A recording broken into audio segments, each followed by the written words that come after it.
siang Bapak, perkenalkan saya Asyiti Amalia yang bertugas pada siang hari ini. Sebelumnya di sini saya akan menanyakan identitas terlebih dahulu. Boleh tahu dengan nama siapa? Bapak Fatur, Bapak Fatur. Bapak Fatur umurnya berapa tahun? umur 26 tahun. 26 tahun. Ya, jadi Bapak, di sini saya akan melakukan pemeriksaan refleks kepada Bapak. Mungkin pada pemeriksaan ini akan sedikit tidak nyaman, tetapi saya akan meminimalisirnya. Apakah Bapak bersedia? Bersedia? Baik Bapak, nanti Bapak boleh nunggu di tempat tidur. Saya akan mencuci tangan terlebih dahulu. Baik, di sini saya akan melakukan pemeriksaan refleks pada pasien. Meminta pasien untuk tidur terlentang dengan posisi rileks. Jika pasien dengan posisi berbaring, maka lakukan pemeriksaan mengambil arm pasien, lalu mempleksikannya pada siku dan menyimpannya pada abdomen. Setelah itu, pemeriksa meletakkan jari telunjuk pada tendon bisep pasien dengan lembut dan memukul jari pasien menggunakan palu refleks. Hasilnya adalah kontraksi pada otot bisep dan juga fleksi pada bagian sendi siku. Nah, setelah itu, jika pasien pada posisi duduk, maka fleksikan sedikit tangan pasien, menekuk sedikit siku pasien, lalu pemeriksa meletakkan ibu jari pada lengan pasien dan memukulnya dengan palu refleks. Nah, hasilnya adalah kontraksi otot bisep dan juga fleksi pada siku. Nah, setelah itu di sini saya akan periksa pada refleks triceps, di mana setelah memeriksakan pasien sama seperti tes refleks bisep tadi, maka pemeriksa menekuk lengan pasien hingga 90 derajat, kurang dari 90 derajat. Setelah itu mengangkat sedikit sendi siku, lalu memukulnya menggunakan palu refleks. Nah, hasilnya itu menghasilkan kontraksi otot triceps dan fleksi pada siku. Nah, jika pasien sulit rileks, maka dilakukan pemeriksa menopang lengan atas pasien, kemudian meminta pasien untuk membiarkan lengan itu rileks seolah-olah seperti menggantung. Nah, setelah itu kemudian pukul tendon triceps dengan palu refleks. Nah, hasilnya itu kontraksi pada otot triceps dan juga ekstensi pada siku.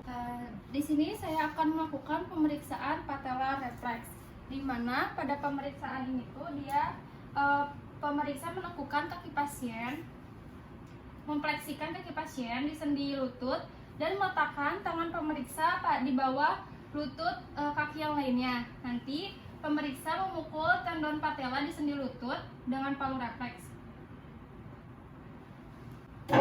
Nah, pada posisi duduk, biarkan kaki pasien menggantung, lalu kita periksa dengan memukul palu refleks di bagian tendon patella. Nah, hasilnya yaitu merupakan refleksi dari tendon patella. Nah, lalu posisikan pasien dengan menekuk bagian kaki pasien ke kaki yang lainnya, lalu menekuk bagian ankle joint dan dengan posisi dorsofleksi, lalu memukul dengan palu refleks di bagian tendon Achilles. Nah, setelah itu untuk hasilnya yaitu menghasilkan fleksi pada plantar. Nah, lalu bandingkan respon pada sebelah sisi yang lainnya, lalu bandingkan. Nah, setelah itu pemeriksaan refleks Babinski. Nah, pemeriksa menstimulus kaki pasien pada sendi pergelangan kaki pasien dan merangsangnya dengan menggoreskan aspek lateral kaki dengan dasar pada refleks palu. Seperti ini.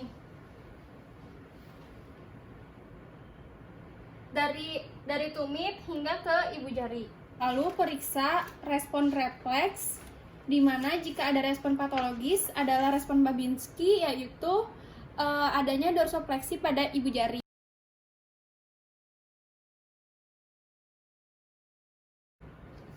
Nah, setelah itu pemeriksa menggoreskan di bawah malus pasien dengan proksimal sampai distal. Di bawah malus pasien dari proksimal sampai distal. Nah, setelah itu pemeriksa memperhatikan respon refleks pada pasien. Jika ada respon patologis, maka itu respon Babinski. Nah, lalu respon di kedua sisi, lalu bandingkan. Nah, setelah itu untuk pemeriksaan Oppenheim reflex, maka pemeriksa meletakkan memfleksikan jari telunjuk dan jari tengah, lalu tekan pada tulang proksimal tibialis dan kemudian bergerak ke distal sampai bergerak ke bagian distal tibialis. Nah, setelah itu perhatikan respon refleks dan jika respon patologis tersebut mendapatkan respon Babinski. Nah, lalu cek respon di kedua sisi dan bandingkan. Nah, setelah itu di sini saya akan periksa Gordon reflex, di mana pemeriksa menekan dengan ringan otot gastrocnemius. Lalu pemeriksa melihat respon pada refleks. Nah, respon abnormal merupakan respon Babinski. Lalu lihat juga respon dari sebelah sisi yang lainnya dan bandingkan. Nah, setelah itu pemeriksa di sini saya akan periksa untuk yang severe reflex, di mana pemeriksa menekan tendon Achilles pada pasien. Lalu lihat respon refleks dan lakukan di sebelah sisi yang lainnya, lalu bandingkan. Nah, lalu di sini saya akan periksa Rosalimo reflex, di mana di sini pemeriksa melakukan perkusi pada aspek anterior plantar pedis dengan reflex hammer. Nah, seperti ini. Periksa pada kedua sisi, lalu bandingkan keduanya.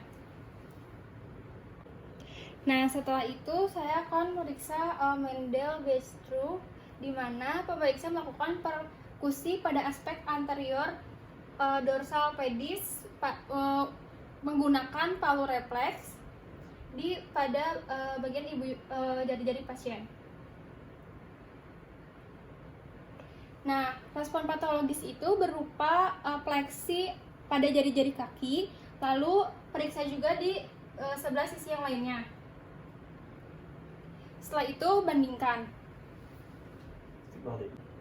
Nah, setelah itu di sini saya pemeriksa mengambil jari tengah pasien, lalu meletakkan di jari yang sama pada pemeriksa dan menekan palang distal dari jari-jari pasien ke atas, lalu ke bawah. Nah, lalu perhatikan respon refleks, di mana hasilnya itu jika abnormal maka ada kontraksi pada jari-jari yang lainnya. Nah, lalu lakukan di sebelah sisi yang lain. Nah, lalu bandingkan keduanya. Nah, setelah itu di sini pemeriksa menggores bagian telapak tangan pasien di aspek lateral area metakarpal dengan menggunakan basis reflex hammer. Nah, dari aspek proksimal ke distal seperti ini. Lalu lakukan di sebelah sisi yang lainnya. Nah, lalu bandingkan, lalu cek respon refleksnya dan bandingkan keduanya. Nah, jika respon abnormal merupakan kontraksi dari otot mental di bagian ipsilateral. Nah, setelah itu pemeriksa mengetuk wajah pasien di antara bibir dan juga di atas hidung dengan lembut menggunakan jari. Nah, setelah itu cek respon di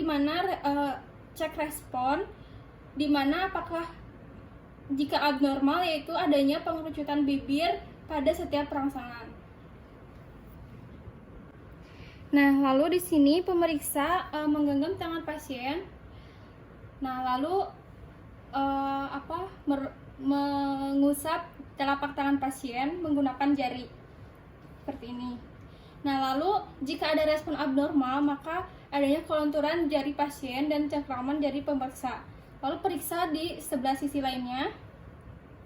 Nah, lalu bandingkan keduanya. Nah, setelah itu di sini pemeriksa memastikan tidak adanya fraktur atau cedera pada vertebra serviks pasien. Nah, lalu posisikan pasien dengan terlentang. Setelah itu pemeriksa menepuk bagian leher pasien, bagian kepala pasien, mengekstensikan sampai dagu menyentuh sternum.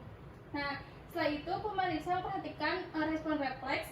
Jika abnormal, maka pemeriksa merasakan adanya hambatan atau tahanan pasien atau juga adanya kontraksi rasa nyeri pada pasien. Nah, setelah itu pemeriksa mengangkat kaki pasien ke atas, lalu melihat respon refleks pada pasien. Jika respon abnormal, maka pasien merasa nyeri pada sudut tungkai kurang dari 70 derajat. Nah, lalu minta pasien untuk menanyakan apakah terdapat rasa nyeri atau tidak. Pak, sakit tidak, Pak? Tidak, Dok. Nah, lalu di sebelah sisi lainnya. Pak, sakit tidak, Pak? Tidak, Dok. Nah, setelah itu bandingkan keduanya. Nah, di sini saya akan melakukan pada Brzezinski yang pertama, tanda leher, di mana pemeriksa mempleksikan kepala pasien dan memperhatikan gerakan fleksi pada bagian tungkai pasien. Nah, setelah itu, lalu di sini saya akan periksa untuk Brzezinski yang kedua, yaitu pemeriksa mengangkat satu kaki pasien dan kita lihat respon refleks pada pasien. Nah, jika terjadi keabnormalan, maka adanya refleks fleksi kontralateral. Nah, lalu lakukan di kedua sisi lainnya. Setelah itu bandingkan. Ketiga, yaitu pemeriksa menekan bagian zigomatik pada pasien, lalu melihat apakah ada kontraksi pada fleksi bagian atas lengan pasien. Nah, lalu pemeriksa menekan perut bagian bawah pasien. Nah, lalu lihat responnya apakah ada area gerakan fleksi pada kaki pasien.